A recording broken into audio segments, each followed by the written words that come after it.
विधान परिषदेच्या निवडणूक आयोगाकडून घोषणा करण्यात आलेली आहे आणि पुन्हा एकदा विधान परिषदेमध्ये कुणाची वर्णी लागणार अशी पूर्ण महाराष्ट्रभर आता चर्चा सुरू झालेली आहे। यापैकी स्थानिक स्वराज्य संस्थांमधनं काही प्रतिनिधी निवडले जाणार आहेत आणि या निवडणुकीकडे अतिशय गांभीर्यानं बघितलं जाते आणि आगामी काळातल्या राजकारणाच्या दृष्टीने ही निवडणूक अतिशय महत्त्वाची ठरू शकते असं सर्वत्र चित्र आहे।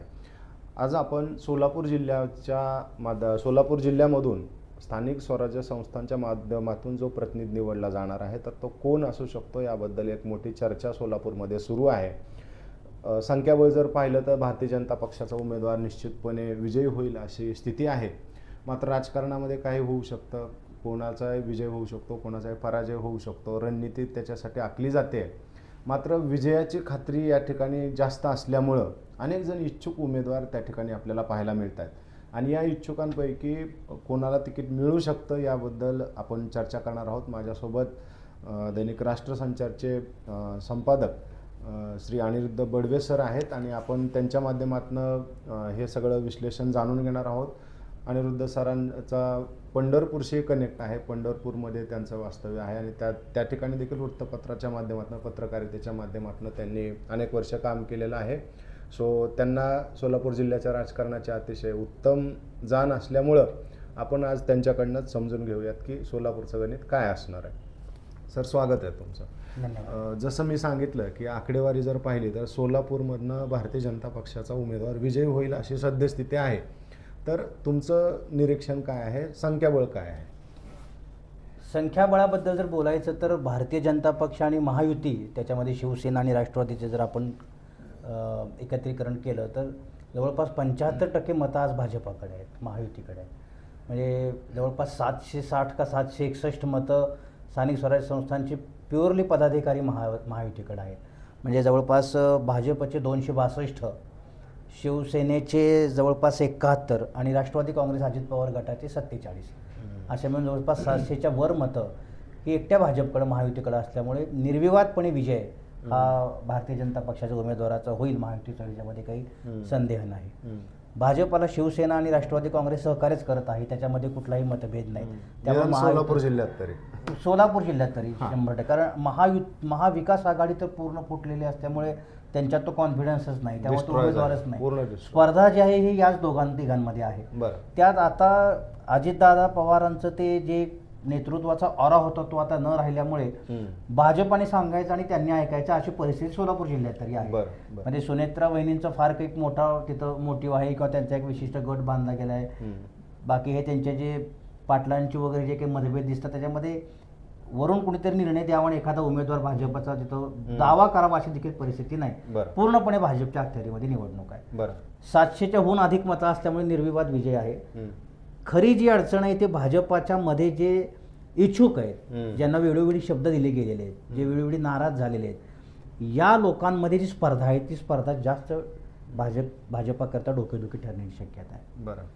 जसं की आता परिचारकांना 2 वेळेस विधानसभेकरता थांबवलं गेलं आणि समाधान आवताडे सारख्या नवख्या आमदाराला, म्हणजे पंढरपूर साठी नौकाच, मंगळवेढ्याचे ते भूमिपुत्र असले तरी पंढरपूरसाठी नौका, आणि जवळपास 60 ते 65% मतदान पंढरपुरातून होतं। केवळ परिचारकांच्या सपोर्टमुळे समाधान आवताडे तिथे निवडून येऊ शकले। सुरुवातीला काही मताने आले, यावेळेस तर ते निर्विवाद चांगल्या मताने आले, त्यामुळे त्याच्यामध्ये परिचारकांचं श्रेय मोठ्या प्रमाणामध्ये आहे। या तिन्ही वेळेस त्यांना थांबवण्यात आलं, मोठं राजकीय नाट्य घडलं, त्यामुळे खरे पारंपरिक दावेदार ज्याला आपण म्हणू शकतो ते परिचारक यावेळेस आहे। आता परिचारकांशिवाय परिचारकांच्या तर दाव्याबद्दल चर्चा आहेच आहे, कारण सद्यस्थितीला रेसमध्ये सगळ्यात वरचं नाव परिचारकांचंच आहे। मात्र परिचारकांचा जर नाव सोडलं तर आणखी पण भारतीय जनता पक्षाचे आत्ता त्या ठिकाणी मातब्बर असे नेते आहेत, ज्याच्यामध्ये मोस्टली पराभूत विधानसभेला जे झाले होते तर त्यांच्या नावांची एक चर्चा आहे। त्याचं बेसिक कारण असं आहे की भारतीय जनता पक्ष आता प्रॅक्टिकल बेस पार्टी म्हणून पुढे येतोय। हा आता विचारसरणीचा, आचारसंहितेचा, तत्वाचा या गोष्टी थोड्याशा मागं पडल्यात आणि निर्विवाद बहुमत पाहिजे हा एक अजेंडा असल्यामुळं पक्षाच्या उपयोगाचा कोण, 2029च्या दृष्टिकोनातून पक्षाला मदत करणारा कोण, तिथले आजूबाजूचे 3-4 आमदार आणणारा किंवा बऱ्यापैकी फायनान्शियल सपोर्ट असलेला उमेदवार कोण बळाचा आहे, याच्यावरती जास्त त्याचं गणित असल्यामुळं परिचारकांचं नाव थोडंसं त्याच्या पुढे काही नावं आता जात आहेत. आणि याच्यामध्ये बार्शीचे राजेंद्र राऊत हे त्याच्यामध्ये मोठी आघाडी घेत आहेत. त्यांच्या पाठीमागे तिथल्याच काही तरुण वर्गाचा हस्तक्षेप आहे आणि भाजपामध्ये आणून त्यांना प्रस्थापित करण्यामध्ये व्यक्तिशः देवेंद्र फडणवीस यांनी मोठी भूमिका बजावली. बरोबर. त्यामुळे बार्शीचा गड फोडला गेला, जो सोपलांचा परंपरागत गड होता तो फोडला गेला. त्यामुळे राजेंद्र राऊतचं कुठेतरी तिथे पुनर्निर्माण करायचा हा त्यांचा अजेंडा आहे. परंतु त्याचसोबत तिथे राम सातपुते आहेत, जे अतिशय फडणवीसांच्या जवळचे, आपण असं म्हणू की मोहिते पाटलांच्या एवढ्या मोठ्या सामर्थ्याला ज्यांनी सुरुंग लावला. त्यामुळे जायंट किलर म्हणून जसा भारत भालके ठरले, जसे राम सातपुते ठरले, त्यातले ते सातपुते. आणि त्यामुळे त्यांचं तिथं जर पुनर्स्थापना केली तर मोठ्या प्रमाणामध्ये त्याचा उपयोग होईल. सातपुतेंच्या मिसेसला काय ते पद दिलेलं आहे ना आता? दिलेलं आहे, संघटनात्मक पद दिलेत. मग तसं राजेंद्र निवडूनही आलेले आहेत ना निवडणुकीत, ते आल्यात. पण त्यांना तसं म्हणलं तर राऊतांना जिल्हा परिषद आंदोलन दिल्यासारखी दिली आहे. या प्रत्येकाला सत्तास्थानं भाजपने दिलेली आहेत, नाही असं नाही. पण त्या लिडरशिपचा उपयोग पक्षविस्ताराकरता किती होतोय हे जर करायचं असेल तर या लोकांना संधी मिळाली पाहिजे. बरं. त्यानंतर दिलीप सोपल त्याच्यामध्ये आहेत. दिलीप सोपल आपले हे आहेत त्याच्यामध्ये. मोहोळचे आमदार राजन पाटील आहेत. राजन पाटीलमध्ये सुद्धा तिथे राष्ट्रवादीने बऱ्यापैकी एन्करेजमेंट केली. राजू खरेच्या निमित्ताने शरद पवार राष्ट्रवादीचं जिवंत राहिलेली. ती जर आमदारकी गेली तर राष्ट्रवादी शरद पवार संपून जाईल अशी परिस्थिती आहे. त्यामुळे राजन पाटलांना तिथं महत्त्व द्यावं का, त्यांना सत्ता द्यावी का, असा एक तिथं विचार प्रवाह आहे. या सगळ्यामध्ये काही सरप्राईजनी नावं देखील पुढे येऊ शकतात, कारण भारतीय जनता पक्षाची स्ट्रॅटेजी ही गेल्या काही वर्षांपासून आश्चर्यकारक नावं समोर आणायची आणि त्याच्यामधून एक मोठं राजकारणाचा वेग बदलायचा अशा पद्धतीची राहिलेली आहे. बरोबर. आणि त्याच्यामुळे पुन्हा एकदा रणजितसिंह मोहिते पाटील, आता किती जरी आपल्याला हे मतभेद दिसत असले तरी रणजितसिंह मोहिते पाटील हे आजही फडणवीसांच्या मर्जीतील आहेत, त्यांच्या विश्वासामध्ये. त्यांना अजूनही कुठूनही अधिकृतपणे काढून टाकलं असं कुठेही झालेलं नाही. चर्चा झाल्या, राम सातपुतेंनी बरंच तोंड सूट घेतलं, बरेच आरोप प्रत्यारोप झाले, परंतु व्यक्तिशः थेट कारवाई आजपर्यंत भाजपने त्यांच्यावरती केलेली नाही. त्यामुळे सरप्राईजिंग त्यांचं नाव येऊ शकतं का? रोहन देशमुख हे एक नवीन लिडरशिप सोलापूरमध्ये सुरू होते. या प्रस्थापित आणि त्याच त्या चेहऱ्यांना एक प्रकारे जनता कंटाळते, अँटी इन्कमन्सी निर्माण होते. याच्यावरती मात करायची असेल तर नवे चेहरे राजकारणामध्ये आणावे लागतात, ते पुढे मांडावे लागतात, त्याला यूथ ॲप्रिसिएशन लागतं.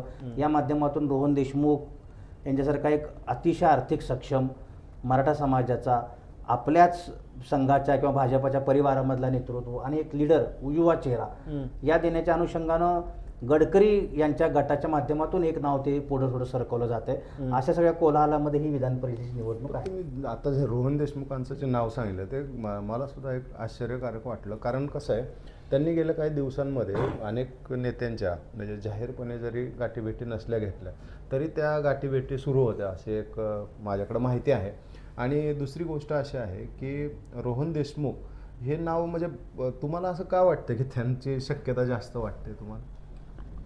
काय आहे की पक्षामध्ये सुद्धा गडकरी विरुद्ध फडणवीस हा वाद आहेच, आपण किती जरी नाकारलं तरी. बरं. आणि वाद आहे म्हणण्यापेक्षा एक प्रकारे वर्चस्वाची स्पर्धा आहे. वाद नाही म्हणता येणार, वर्चस्ववादाची स्पर्धा आहे. या वर्चस्ववादाच्या स्पर्धेमध्ये सगळेच मोहरे तुम्ही फडणवीसांच्या मर्जीतले पटावर बसवू शकत नाही.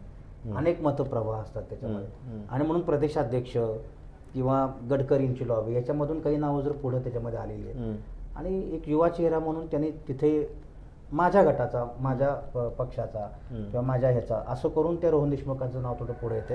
रोहन देशमुखांना तुमचं ॲनालिसिस काय, कसे ते? कसं होतं की इतके सुप्रतिष्ठित आणि प्रस्थापित जेव्हा वडील असतात, एखाद्या राजकीय घराणं असतं, तेव्हा स्वाभाविकपणे पुढची पिढी ही इतकी मोठी कर्तबगार किंवा फार तडफेनं रस्त्यावरती उतरली, संघर्ष केली अशी होत नाही. जे आपण त्यांच्या पूर्वी बघितलेलं असतं त्यांच्यावर, कारण त्यांना ती परिस्थितीच आलेली नसते. बऱ्याचशा गोष्टींना सहजस्वरूप झालेल्या असतात.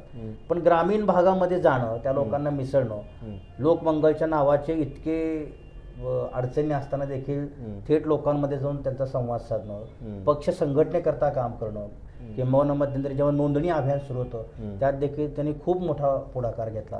कुठलंही पद नव्हतं, काही नव्हतं, तरी देखील व्यक्तिशः नोंदणीमध्ये म्हणजे पक्षाच्या निकषामध्ये जे जे काम करावं लागतं ते सातत्याने रोहन देशमुख यांनी केलं. शिवाय पक्षाच्या पुढे जाऊन काही वेगळा विचार असं कधी केला नाही. युवा मंच स्वतःच्या नावाचं स्थापन न करता जिथं जाईल तिथं पक्षाचीच बिरुदावली, पक्षाचं चिन्ह असं करून एक पक्षाचा निष्ठावंत सैनिक असल्या संदर्भातलं एक ऑरा तरी त्यांनी निर्माण केलेला आहे. अजितदादांनी सुद्धा त्यांना ऑफर दिली होती पण ते गेले नाही. सुभाष देशमुखांना बऱ्याच ऑफर आहे, कारण एक तर सुभाष देशमुखांकडे असलेली कारखानदारी, त्यांच्याकडे असलेला पैसा, नेटवर्क, ग्रामीण सोलापूरमध्ये शिंदे साहेबांना टक्कर देणारं लिडरशिप म्हणून जे पुढे आले ते मोठ्या प्रमाणात शांत संयमी नेतृत्व आहे, लोकमंगलसारखा मोठा पसारा आहे, त्यामुळे त्यांना ऑफर नेहमीच असते. परंतु गडकरी यांच्या विचाराशी ते बांधलेले आहेत. भाजपपेक्षा देखील व्यक्तिशः गडकरींच्या प्रेमामध्ये गुंफलेला तो माणूस आहे, त्यामुळे ते कधी वेगळा विचार करणार नाही. बरं, आणखी काय नावांचा तुम्हाला सांगता येतील? रणजित सिंह जास्त मोस्टली हेच नाव असणार, मोस्टली हेच नावं असतात. फक्त याच्यामध्ये कसं आहे की पराभूत उमेदवारांना पुन्हा संधी द्यायची नाही असा एक निर्णय भारतीय जनता पक्षामध्ये झाला होता. त्या अनुषंगाने रणजित सिंह नाईक निंबाळकर किंवा राम सातपुते यांच्या नावानं थोडाफार विरोध होईल अशी शक्यता आहे. राजाभाऊ राऊतांचं पण तुम्ही सांगितलं तर त्यांना झेडपीचं दिलंच आहे ना सर? मग झेडपीचं दिलंय त्यांना, पण त्यांचा असं तसं परिचारकांना काय दिलंय माझा असा प्रश्न आहे. खरं तर परिचारकांवरती अन्यायच आहे तो की परिचारक 2 वेळेस थांबले, 3 वेळेस थांबले, बरोबर. पण मी तुम्हाला मगाशी म्हणत असतो एक प्रॅक्टिकल बेस पार्टी म्हणून जर विचार केला तर परिचारकांचा उपयोग किती आहे आपल्याला, हा विचार जेव्हा येतो तेव्हा त्यांची फारशी उपयुक्तता किंवा उपद्रव मूल्यता राहत नाही. जसं मी तुम्हाला म्हणालो की गडकरींच्या प्रेमात हे गुंफले गेले देशमुख, तसं परिचारक सुद्धा समाज म्हणा किंवा बँकांचे काही अर्थकार्य गणित म्हणा ते फडणवीसांच्या प्रेमामध्ये गुंफले गेलेले आहेत. ते वेगळा विचार करून काहीतरी एक बंडखोर वृत्तीने निर्णय घेतील अशी शक्यता अजिबात नाही. आणि संख्याबळ पण बघावं लागेल ना. संख्याबळ नाही, समाज म्हणून पर्सेंटेज कमी आहे, त्या सगळ्या ह्याच्यामध्ये फारसं उपद्रव मूल्य राहिलं नाही. आणि तिथे समाधान अवताडे किंवा खऱ्या अर्थाने भाजपा बेस पार्टीचा सुद्धा आता बेस मोठ्या प्रमाणात झाला आहे. आधी जी परिस्थिती होती तशी आता नाही राहिली. शिवाय त्यांचे जे पारंपरिक विरोधक आहेत भालके, ते आता शिवसेनेमध्ये प्रवेश केल्यामुळे ते महायुतीचा घटकच आहेत. तिथे खूप मोठा सत्ता संघर्ष आहे. अशा ह्याच्यामध्ये त्यांचं अस्तित्व जर त्यांना टिकवायचं असेल, ठेवायचं असेल तर त्यांच्या दृष्टिकोनातून विधान परिषद ही खूप महत्त्वाची आहे. अन्यथा त्यांच्या राजकीय कार्यकर्त्यांचं इतकं खच्चीकरण सध्या होत आहे, ते खच्चीकरण वाढत जाईल. पण फडणवीस त्यांना कितपत न्याय देत आहेत त्याला दिसेल. आता आपण भारतीय जनता पक्ष आणि महायुतीबद्दल तर बोललोच आहोत, पण जर आपण महाविकास आघाडी म्हणून जर बघितलं तर उमेदवारी कोणी मिळू, म्हणजे उमेदवारीसाठी मुळात इच्छुक कोण असतील आणि जर इच्छुक असतील तर ते भारतीय जनता पक्षाची मतं फोडून किंवा महायुतीची मतं फोडून निवडणूक जिंकू शकतील असे कोण तुम्हाला दिसत आहेत का चेहरे? महाविकास आघाडीचं संख्याबळ तुम्ही जर बघितलं तर जेमतेम 70 आहे, कुठे 700 आणि कुठं 70. त्यामुळं तो विचारही नाही. 70च्या ह्याच्यामध्ये पुन्हा 7 गट आहेत 70च्या ह्याच्यामध्ये. त्यामुळे जो महायुतीचं महाविकास आघाडीचं आव्हान हेच आहे की सध्या तरी एक जिन्सी प्रमाणाने राहावं, पण तेही राहत नाहीत. त्यातले अनेक आमदार फडणवीसांच्या संपर्कात आहेत. राजू खरे सारखा आमदार तर शिवसेनेचाच आहे, टेक्निकली राष्ट्रवादीचा आहे तो, शरद पवार गटाचा. त्यामुळं फार काही समाधानकारक चित्र नाही महाविकास आघाडी. ही जी निवडणूक आहे सर, हे किती नाही म्हटलं तरी अर्थकारणावरती बरेच निवडणूक असते. अर्थकारणाचं काय चित्र आहे? मागच्या वेळेस मला आठवतं दीपक आबा साळुंके विरुद्ध परिचारक, तर किती त्याला 102 जे काही निवडायला गरजेची होती मतं त्याच्यापेक्षा जास्त मतं त्यांना 10 त्याने मिळवली होती. आणि पूर्णपणे अर्थकारणावरती हे सगळी इलेक्शन जातं. कितीही ते सदस्य असले हे असले तरी प्रत्येकाचं ठरलेलं असतं. मागच्या वेळेस उमेश परिचारक हे या सगळ्या ह्याचे किंग मेकर होते आणि त्यांनी हे सगळं आर्थिक गडी बसवली होती. यावेळेस देखील खरं तर परिचारकांचा क्लेम हा फ्री सीटवरूनच आहे, तो काही असा खर्चिक निवडणूक त्यांच्यापद्धती यावी अशी अपेक्षा नाही. पण जरी काही त्याची गोष्टी ठरल्या तरी अर्थकारणाशिवाय ही निवडणूक होणार नाही. पक्ष नेतृत्वाने काही जरी वरतून ही व्हीप काढले, निर्णय दिले तरी शेवटी प्रत्येकाला ती अपेक्षा असते. आणि आता ती पठडी झालेली या निवडणुकाची, ती आता एक ढाचा झाला आहे आणि तो शिष्टाचार झाला आहे. त्यामुळं कोण किती खर्चिक आहे आणि किती क्षमतेचा आहे यावर देखील उमेदवारी ठरणार आहे. भाजपमध्ये कोण दिसतो तुम्हाला? सगळेच आहेत भाजपमध्ये, सगळेच खर्चिक आणि सगळेच सक्षम आहेत आजकाल. कसं? अहो गेले 3-4 वर्षामध्ये म्हणजे जयाभाऊ जेव्हा आले सोलापूर जिल्ह्यामध्ये तेव्हा जयाभाऊंनी पालकमंत्री म्हणून प्रत्येकाला न्याय देण्याचा प्रयत्न केला. म्हणजे राजकीय सामाजिक न्याय दिलाच, आर्थिक न्याय सुद्धा देण्याचा प्रयत्न केला.